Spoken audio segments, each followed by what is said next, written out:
good morning. This introduction is called "Welcome Back" on the program. So welcome back.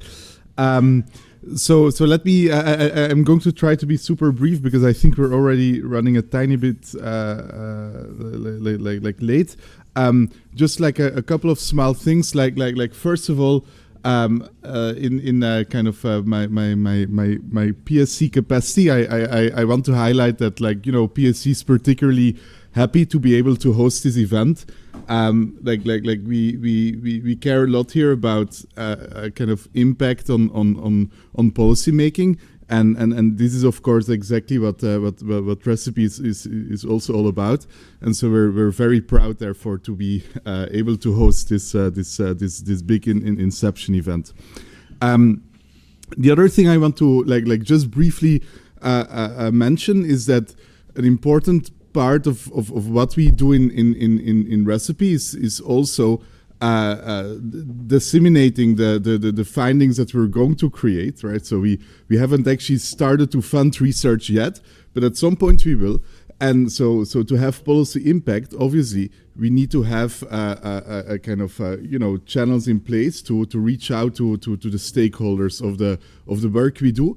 And so this is an exercise that we're starting to prepare. So in the last year, we've had like more than 30 meetings where we had like in-depth discussions with different stakeholders of ReCIPE. So those would be large kind of multilateral organizations, NGOs, like country kind of national level organizations as well. I think in all of these meetings, I won't go in any detail, but I think what came out of those meetings was actually a lot of interest in the work that ReCIPE is going to do, and I think many of the people with whom we talked, they highlighted kind of the uniqueness of ReCIPE in terms of its thematic scope, but at the same time it's like, you know, it's clear focus on questions of fragility, conflict, and development, which are extremely important for many policymakers. And I think in that sense, the research that we're going to produce is really eagerly awaited by those partners. Then like finally, so this is of course an ongoing exercise, and like as I mentioned, I think like at some point we'll move towards like actually disseminating the findings that we're going to create. One final thing I want to say is also like a short word of thanks. I think Dominic, like in his kind of characteristic modesty yesterday, like admitted to doing 0% of the work. I'm not sure if I want to necessarily contest that claim. The one thing I will say though is that I probably did like 5% of the work, because most of the work was really done by the admin team in PSC, but mostly they helped a bit with like the conference logistics. But I think like, you know, at least 80% of the work was definitely done by the amazing CEPR team, who's on the front row here. So I really want to.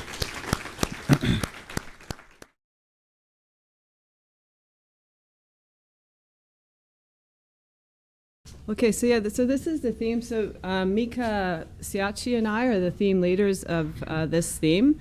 And just to note, I actually changed the theme because it had in the program gender, inequality, but we're not covering inequality and conflict, that massive topic, yeah. And then we also put armed conflict because I don't know how you feel about this, but so it's not, we didn't want to do household conflict. So just IPV without it being generated by conflict, but maybe you feel differently, so you can tell us.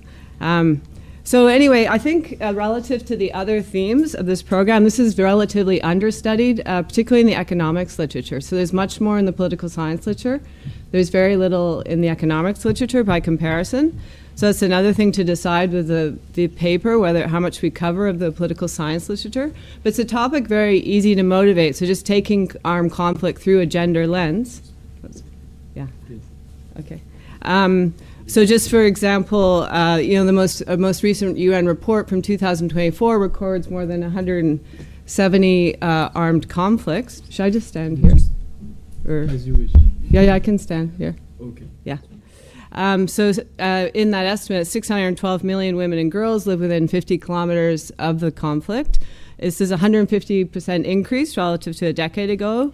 Nowadays, 90% of current war casualties are civilians. The majority of these are women and children. And the proportion of females killed in armed conflict in 2023 doubled relative to the previous year. And another big motivator is just the association between armed conflict and high levels of gender-based violence.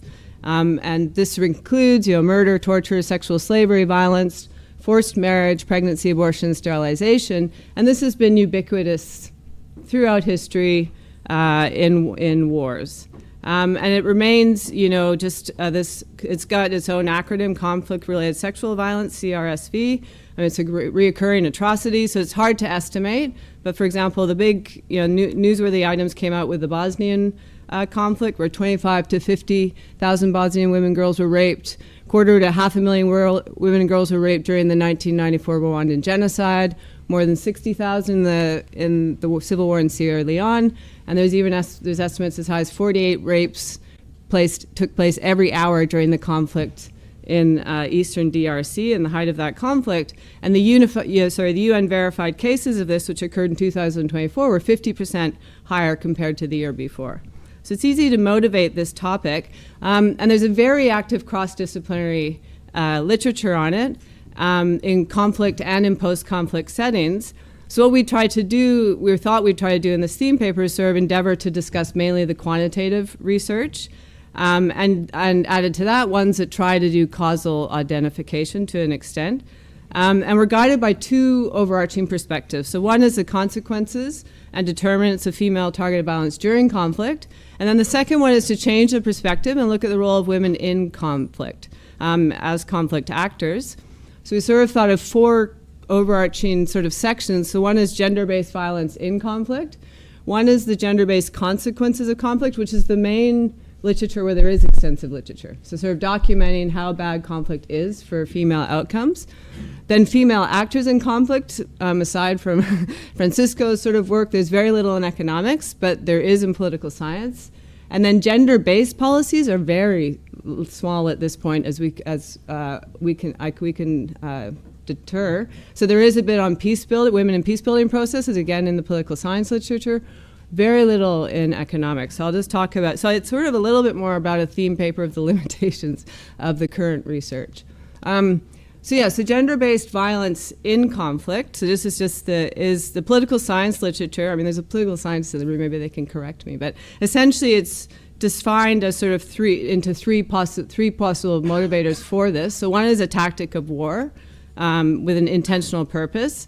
Another is, because a big puzzle is why does this occur? Not all armed groups engage in sexual violence. So there's sort of a lot of variation. So the key question in terms of the determinants is why does this happen? So it's sort of grouped into like a basic tactic of war with intentional purpose, tolerated but not ordered by superiors, and then just committed opportunistically by individuals. And this analysis, I mean, loads of documents on this, loads of case studies, but there are increasing efforts to create these cohesive data sets. So one is the Sexual Violence and Armed Conflicts, FAC, which was put together curated by political scientists, and it served to match the UCDP PRIO conflict data. And it's really the prevalence of sexual violence committed by armed actors in each conflict for the span of 1989 to 2021. There's another one, ACLED, it's also a sexual violence is a category in ACLED, so it can be used from that. And then there are other ones that I found in the political science literature that economists have looked at the first two, but not all these next ones. There is one about collective rape that's coded from newspaper articles covering 37 countries, and a few other ones. So I sort of, when doing this, I learned about a number of data sets that could be brought into the economics literature for sure.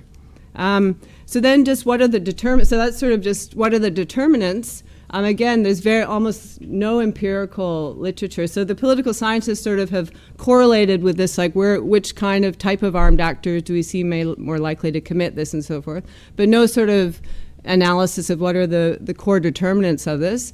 So there's only three papers I found in economics. So one is the sort of well-known one in the QJE, which is looking at by Garnier and Tour-Prats, which uses that SFAC database and looks at the ethnic gender norms in ethnic groups and looks at how that determines the determinants of sexual violence in war. There's another working paper that uses the ACLED, sort of looking at the opportunity cost story, linking it to artisanal mining.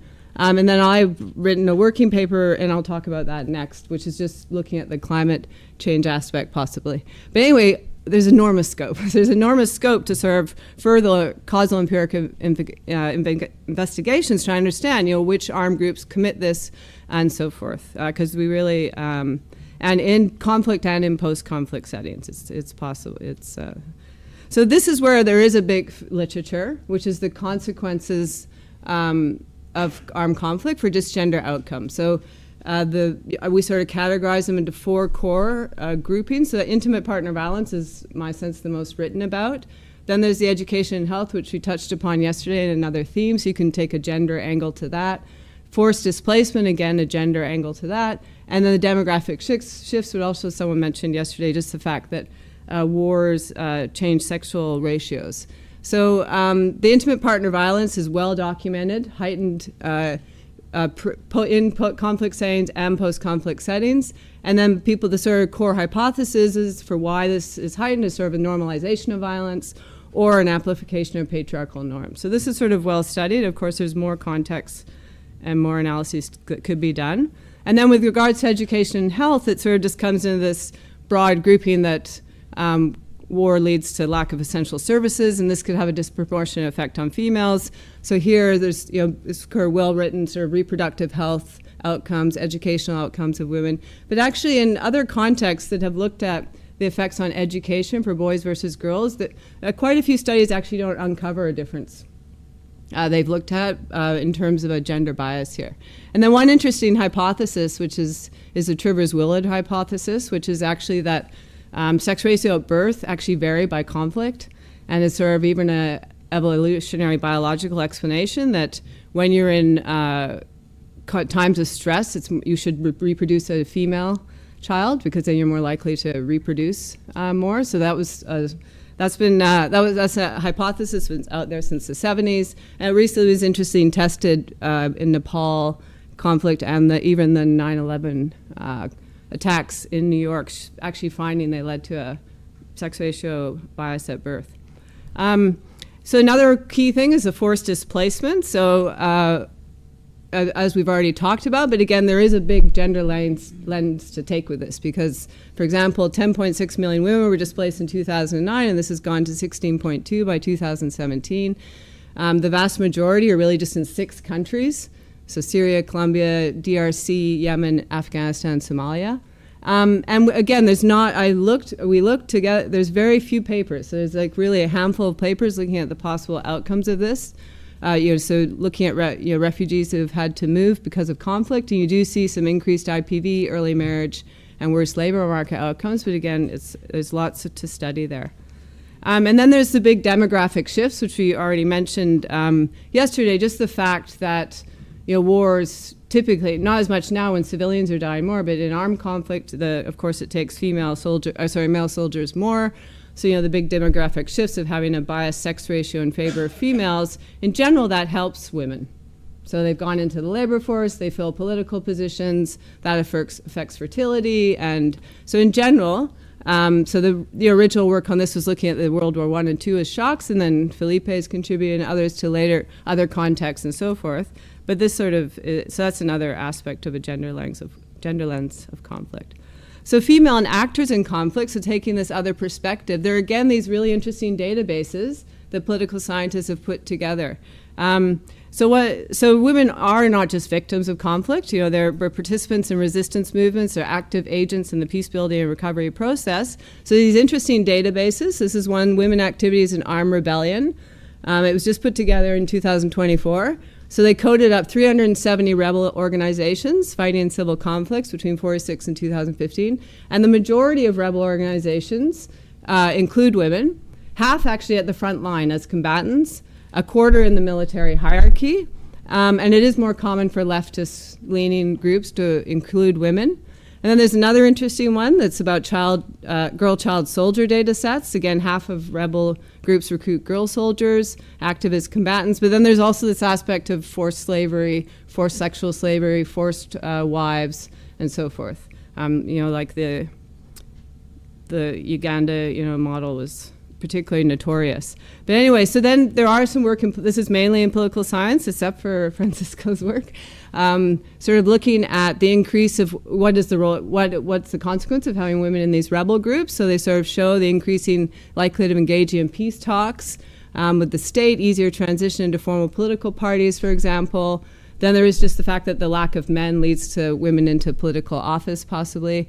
And it's interesting, there's even this variation. So if women's political success after being a part of a rebel group depends on how much sexual violence was associated with that rebel group, and they'll be punished for that. But anyway, again, so these interesting databases, I think I've been talking about this a bit, but there are these peace agreement data sets that political science have put together. And then there's been this work to code up women's involvement in that.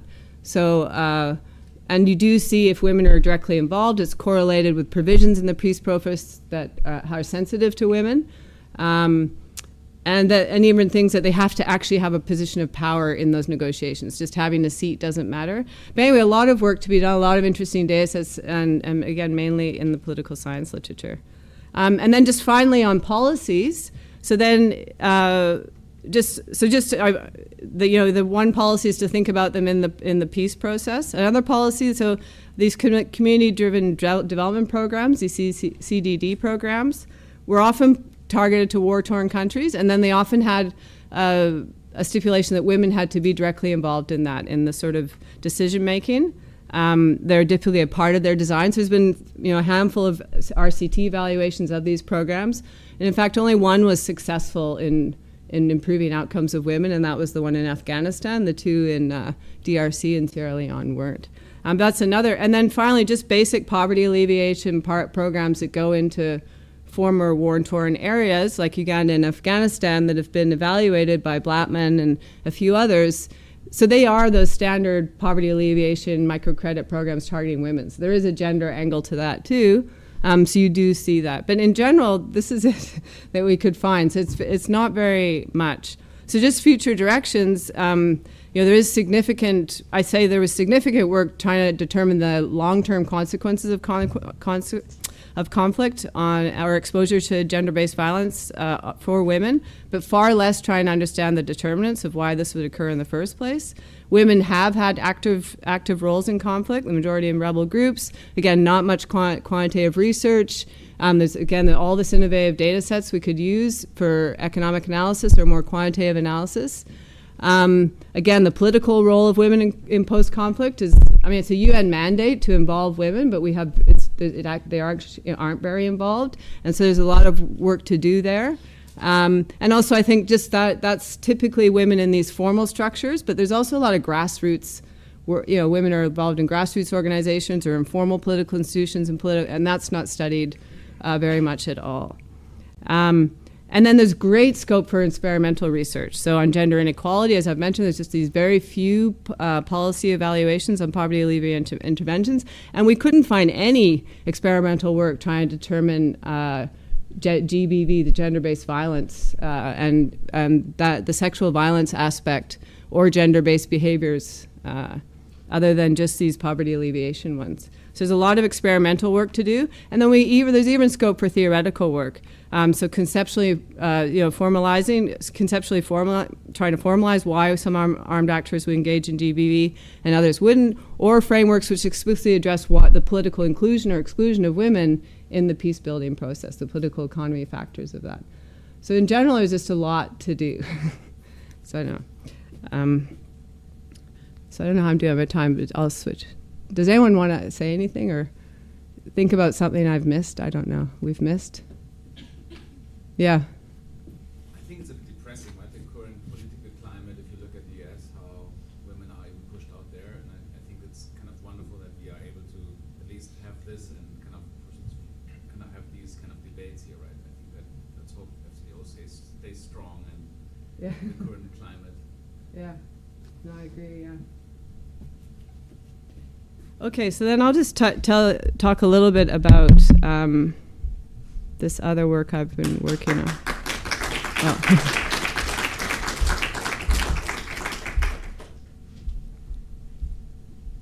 I've forgotten how to make it big. The arrow. Just that one? Yeah, it's this Okay. one. Okay. Okay, so this is this is very much work in progress. I've never presented this before. It's completely, so any feedback you have would be very good. And it's actually not my typical area of research at all either, so I could use some help. But anyway, this is with Daniel Jaramillo, who's a PhD student at UBC. And it's really a simple exercise on this literature, try and add to this literature on climate change and conflict, but taking the gender angle. So it's very simple exercise. So as we already heard yesterday, but there's this active literature establishing the causal link from climate change to human conflict. I mean, people in this audience know much more about this literature than I do. So it ranges from all types of different violence, individual level violence, aggression, to country level political instability and civil war. So the contribution to this is purely to look at this female targeted violence and see how that's impacted and whether it's impacted. And the research that has looked at climate change and gender-based violence is only, to the best of our knowledge, about IPV. So there has been a lot of work trying to establish a link between intimate partner violence and climate change. And what we're going to do is we're going to take those data sets available. So we're focusing on the politically motivated conflict directly targeted towards women by male perpetrators. So these are public incidents of physical, sexual targeted female violence by political motivated male actors. The violence is typically committed by organized armed actors such as government forces, rebel groups, and militia. And all of the named actors essentially have a political purpose and use violence for political means. So we really just want to test whether this type of violence targeted to women intensifies with climate change, and we're going to restrict ourselves to Africa just because it's the best panel and the better way to identify climate change. So this is, you're using this curated, so this is aside from ACLA just including sexual violence in their data set. They have this new curated database, so it's relatively new, which was just for women. And they sort of distinguish between political violence targeting women, at civilian targeted events in which women and girls are the majority victims or they're the explicit targets. So females can be victims without being targets, right? So it's not just a gender disaggregation of their overall, like, women involved in this political violence, right? So they actually tried to get a measure of when women are actually targeted. And then they actually also created a subset of that, of women in politics. So if they were targeting female politicians, and that could have been candidates for office, political party supporters, voters, government officials, activists, social leaders. So this comes from ACLED. And it's just a subset of the violence against civilians, which everyone's familiar with. So this is just, includes things like, I don't need to talk to this crowd about what that is. But anyway, so and then the perpetrators are the exact same possibility as in the database that everybody's very familiar with. Oops, we can't see that very well, huh? Oh, there we are. So this is the incidence. So the gray dots are where any of that civilian violence occurs in ACLED for Africa. The blue is this when it's gender targeted, when you see incidences of gender targeted political violence, and then the yellow is the subset of ones targeted towards politicians. So you can see it's widespread and not sort of not huge geographic clusters. The other database we'll look at is this FACT data set that is just pure sexual violence. So that's, again, extending instead the Uppsala conflict database, the UCDP one. And here the definition of sexual violence builds on the International Criminal Court definition, which is rape, sexual slavery, forced prostitution, forced pregnancy, forced sterilization, abortion, sexual mutilation, and sexual torture. So this is slightly different. And here the armed actors are government forces, pro-government militia, or rebel groups. And it only is sexual violence to women outside the group. So it doesn't include the Uganda, is it LRM or LRA, right? Which is so famous for forced marriages and sexual slavery. So it's not when they're in the group, it has to be outside the own organization. And this is coming out. So this is the sexual violence versus no sexual violence. So you can see, so for every UCDB conflict, they code out whether the main actors engaged in sexual violence. So the yellow is where they didn't, and the blue is where they did.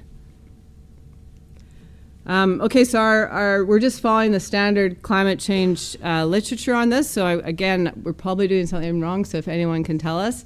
So again, it requires a long panel to carefully identify these deviations in weather outcomes. So that's why we rely on Africa, because the ACLED and the other data sets are most expansive for Africa for a long the time period.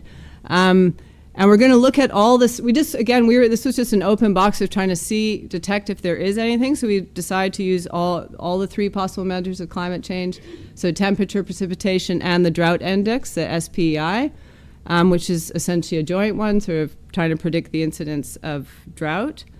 And then it's the basic specification that we think is in the literature. So just as a baseline, we're looking at a conflict outcome, whether GBV conflict, a gender-based violence conflict occurred in a grid cell I, country C, and year T.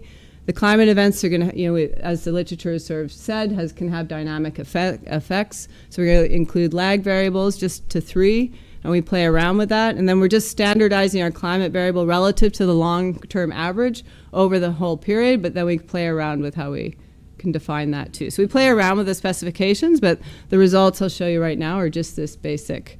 But again, if this isn't what we should be doing, someone should tell us. I keep looking at it. But anyway. And then we're going to have grid, so we're just estimating that, and then we have grid cell controls. So, and again, we borrowed from the previous literature on what to include here. Maybe we're missing something. Population density, whether the grid cells split by a national border, distance to closest river, elevation, share of land covered by water, whether it's crossed by a road, ruggedness, indicator for discriminated ethnic group from the ethnic power relations database. Then we've got a grid cell fixed effect, a year fixed effect, and a country-specific time trend. And it varies, by and the standard errors are going to be corrected for spatial and panel order correlation, a la Conley. So essentially, we just assembled, this yearly panel of 1 by 1 degree cell data that's for 48 countries in Africa, 1997 to 2019. And then measuring conflict will be these indicators, right? So from the ACLED data, we have it at the grid cell. So just be whether it happened in that grid cell in a given year. And we're going to just do what I'm going to show you is any conflict or any deadly conflict. In ACLED, you can also code up number of events, total number of events, total number of deaths, but they give very similar findings. So I'm just going to show you the deadly and the if any event happened. So for the SVAC, it's a little bit more complicated. I might not get into it, but you don't know. They code it up by actor in a conflict, and then you know where all those conflicts happen, but you don't exactly know which conflict. So you're essentially possibly overstating where sexual violence happens. So we weight the regression accordingly. So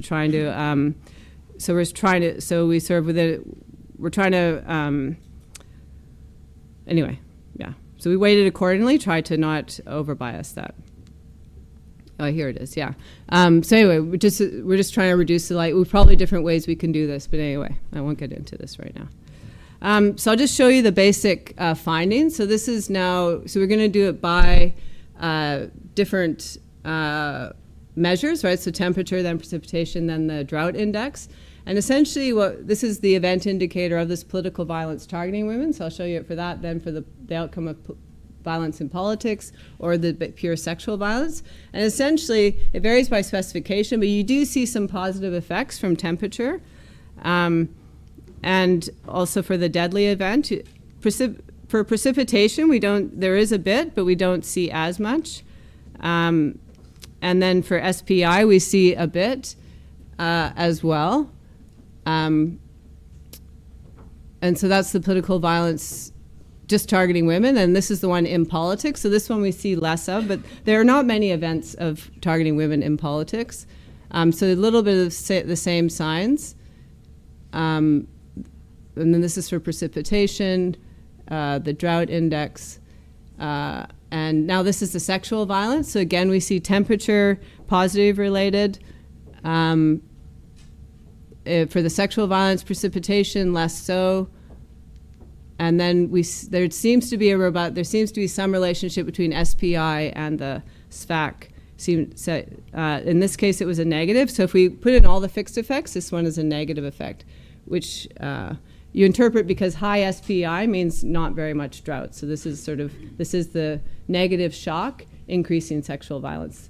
So the very excessively high temperatures are increasing violence, and then it's the same thing. So less likely a drought than. So there does seem to be this temperature deviations are positively related with these three types of gender-based violence. There can be a delayed response, so past shocks leading to increased violence. And I'll talk a little bit about more precipitation deviations. I think there's not very many consistent effects. And then the SPI, which is this drought index deviation, it seems to be that it's the negative impact from unusually high SPI and SVAC, and you can see that a little bit on lag precipitation, which is consistent. So this is sort of high values of SPI reflect a low incidence of drought. So that's sort of consistent. But again, we don't know which specification is really the best one. It's sort of, there's discussion in literature. Every paper seems to follow a different specification. And also, it's quite hard to interpret these different climate variables, right? So excessive heat versus excessive rain versus how that might play out for sexual violence. So we did a bunch of alternative specifications. So we can define the deviation relative to all of the data, or we can do it relative to just the past. So if you're in period T, you just compare it to all the periods, T up to T-1. We can put in all the climate variables together. We played around different lag structures monthly. Yeah. Feel free to be fair, but given that you're talking about specifications, I'm wondering about the conflict specification. Do all conflicts have sexual violence? Apparently not, from talk number 1. So do you just want to kind of like have the ones that have sexual violence above and beyond the appearance of conflict? You see what I mean? Like, no, but that's what we're doing. What do you think we're doing? It's about control, but controlling for general conflict. Controlling for general. Yeah. Oh yeah. Okay. It's more the mechanism, so I don't know if it's main or mechanism, but but that's the zeros, right? Oh, but you're saying, okay, I see. Yes, conflict. Yeah. Okay. The same question, like, is this, if you would run it with conflict, would you get similar relative effects, and that what you find on sexual violence is just like the usual share of sexual violence in all of conflict, or is it that it's overproportionally sexual violence triggered by climate change? So could this be explained with just conflict breaks out and then conflict has a sexual violence component very often, or is this? We don't find this. You mean we should run as a dependent variable also just the conflict and compare it? Oh yeah, we've done that and we don't get the. Okay. But you want us to control for conflict as well. It's sort of the same, but yeah. I mean, if you don't find any effect on conflict, means it's all sexual, but like, we can talk about it. Yeah, we can talk more. Yeah. Let's talk more after. So the core findings with doing all these different specifications, so when we change the lags and stuff, we do get more contemporaneous results as well. But anyway, it seemed that the temperature kept showing up as positive. The other ones, not so much. But I will talk a little bit more about the SPI. But again, the interpretation is very challenging. Like, I don't really exactly know how to interpret how we might think these different climate change variables will affect sexual violence. So the main mechanism, as we were talked about yesterday, was for climate changing affecting civilian target conflict is this opportunity cost story. So then, again, how excessive heat versus excessive rain affects the opportunity cost in agricultural areas, it depends, I think. But anyway, but given we're doing gender-based conflict, we thought we'd try and disentangle this a bit. So we sort of thought, well, there's the main is the opportunity cost story. Another is the social more story, where climate just increases the perceived loss of perceived inequalities. So you're sort of trying to regain this, and this could be thinking of sort of a backlash aspect for women. And then there's also just the behavioral approach, which is generally what people explain IPV linked to climate change. People are just stressed, it's hot, so they start beating up their wives. So anyway, to try and explore this a little bit more and to dig deeper, what we tried to do is relate this to the economic standing of women and possibly the gender norms. thinking that, if we can think of if we have an economic value of women, then that opportunity cost story, we can disentangle that a little bit. Yeah? The resolution of your data is annual or monthly, or what was the resolution of the data? And did you consider breaking up the weather shocks into shocks that hit during growing seasons, harvest? I'll do that, yes. Okay. I haven't done it yet, no. But I'll show you what we did with that, yeah. One thing that you might try is look at heterogeneous effects across areas where rain-fed agriculture is or is not the dominant mode of earning an income. Because that could sort of get at that opportunity cost mechanism versus... Yeah, that's a good idea if you can do that, yeah. So what I'm going to show you is where we try to look at the economic value of women. And so you can imagine, you can think about the opportunity cost story, be a little bit more carefully if you have a measure of the economic value of women. Also, you could think about the male backlash. So when we see women more advantaged economically, then that could motivate the backlash hypothesis. And then the behavioral reaction would be heightened in, say in a very gender-biased society, so with very biased gender norms, you might see men more likely to lash out. So we were sort of trying to distinguish between this a little bit. So here what we're going to do is we're going to incorporate two measures. So one's borrowing from the Alesina famous plow paper, so we know whether a crop is more traditionally or is using FAO data more suitable to female labor versus male labor. And then the Tuur-Prats paper, the Garnier and Tuur-Prats paper, they had actually constructed an ethnic-based gender norms index based on a bunch of ethnographic traits. So we can look at that. So we're essentially going to just show you the same regressions but interacted now. So climate's going to be interacted with this female indicator. So that'll either be the share of harvested crops in a grid cell I that do not require the plows. That means that they're female-oriented. Or we can create either just the share, which is what we did there, or whether the major crop, defined by area harvested in a grid cell, does not require the plow. And then we'll use their index is actually pro-men, so we're going to inverse that. And so that'll be in a grid cell, according to that measure, that they have less gender-biased norms based on this historical ethnographic data. I guess we can't see this very well. So anyway, this is the variation in the share of female crops that we have by grid cell. So lighter is a higher share. If you do major crop, you can see it's quite big chunks with that are female. And then this is the variation you get using that index in terms of, so higher levels are pro-women in the way we've coded it. So then when you do this interaction, so I'm just going to do a temperature because that was the one we mainly had findings on. What you essentially see is those positive effects are mitigated with the more power to women. So it'll be whether there's an economic advantage towards women as measured by the share of female crops. And this is the major crop, so same thing, similar relationship. And then this is that gender norms index. And then I just go through the different measures of gender-based violence and conflict. And we so again, it's weaker if we just look at the politician sample, but the patterns are still there. And we see similar patterns in the SFAC. So all across the board, it's sort of mitigating the effects. And then a final thing, we just try and think a little bit more about this opportunity cost story with the growing season. So the work we were sort of following is Harari and LaFerrara had done this at the grid cell, right? And they also relied on the SPI index. So what we did find is a significantly negative impact of lagged SPI on the SFAC, the sexual violence one. So it's consistent with less conflict violence against women in times without droughts. So it's sort of like, and we did, the excessive rainfall was kind of consistent with that.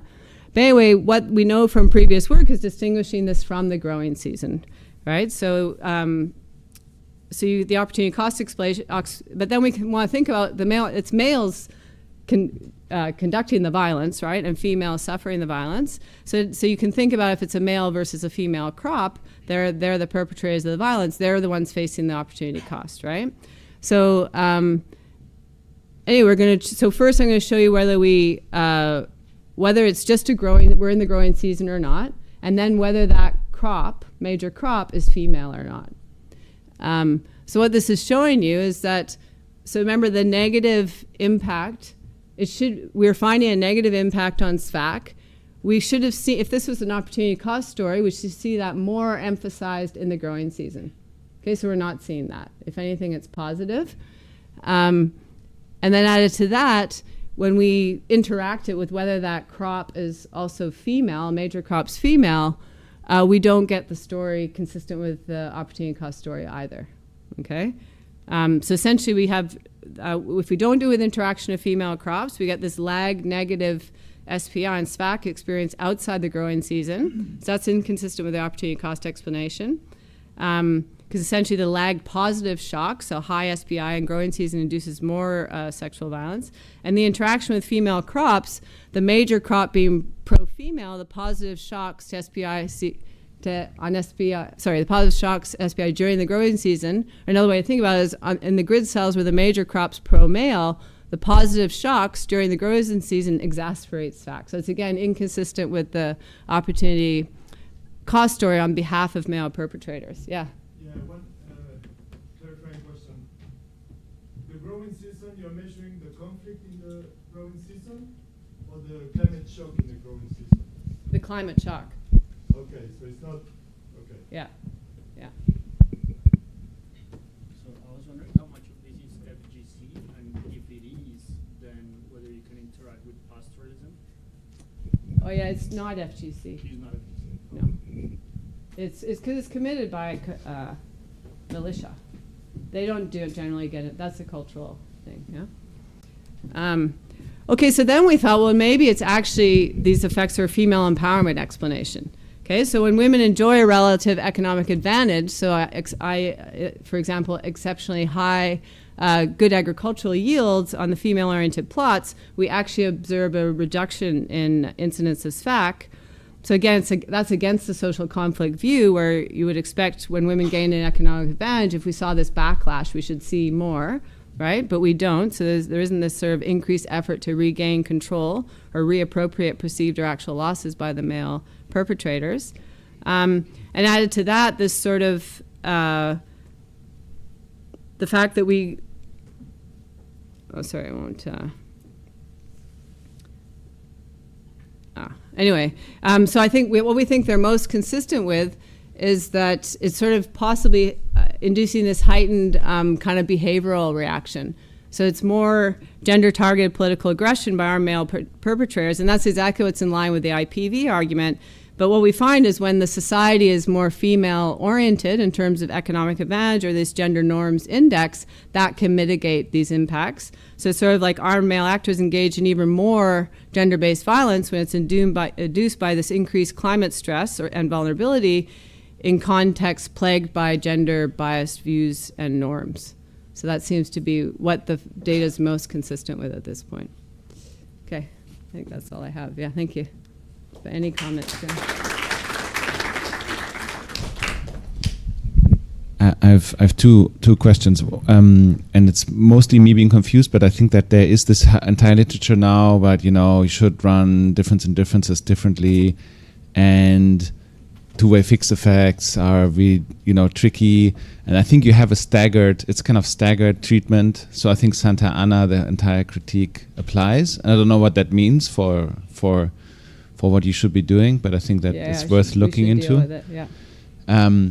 And it might make a big difference because if you have these kind of overall trends of the climate and the conflict, and then you're cutting windows, like my solution is always like to cut windows around the treatment instead of, then it becomes much cleaner. Then you have this pre and post, and you can look a bit more. But I think you have just 2 periods after. I don't know. But anyway, so that's one thing. And the other one, I think, also making your life more complicated is.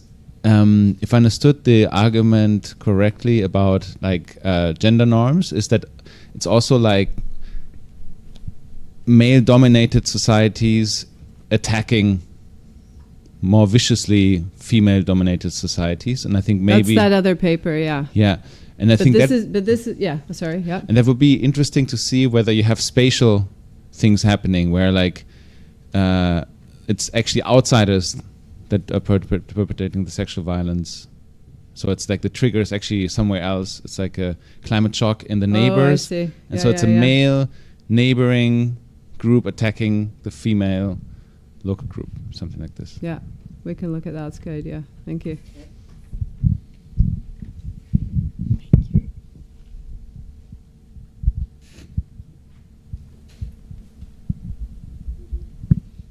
Okay, thank you.